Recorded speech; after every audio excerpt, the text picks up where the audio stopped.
এই মুহূর্তের দর্শক বন্ধুগণ সবচাইতে বড় খবর আপনারা দেখছেন সবুজবঙ্গ নিউজ।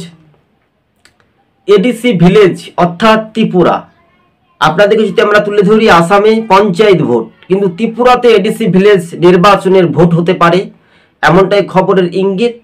28টি আসন ম্যাজিক ফিগারের ধারে কাছাকাছিতে বিজেপি, সিপিএম, কংগ্রেস এবং মোথা, আইপিএফটি কোন দল এগিয়ে থাকবে এটাই নিয়ে রাজ্যবাসীর দোরগোড়ায় এবার কিন্তু একটা তীরশঙ্কু হতে পারে। অর্থাৎ মোথার সুপ্রিমো প্রদ্যুৎ কিশোর দেববর্মার দিকে কিন্তু এগিয়ে যাওয়া একটা সম্পূর্ণভাবে আলাদা হতে পারে, কেননা পাহাড় যার ক্ষমতা তার আমরা 23-এর নির্বাচনে দেখেছিলাম। যদি সমান সমান করানো হয় তাহলে সিপিএম, কংগ্রেস, বিজেপি, মোথা বা আইপিএফটি তারা কিছু যে সমান তুলনামূলকভাবে তারা পেতে পারে, এমনটাই সূত্র মারফত খবর।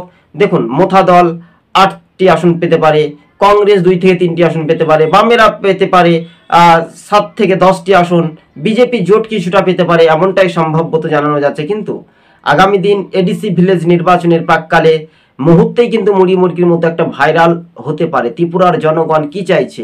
বিজেপির জোটকে চাইছে না সিপিএম কে চাইছে না কংগ্রেসকে চাইছে? এটাই একটা বড় প্রশ্নের মুখে, তাই না?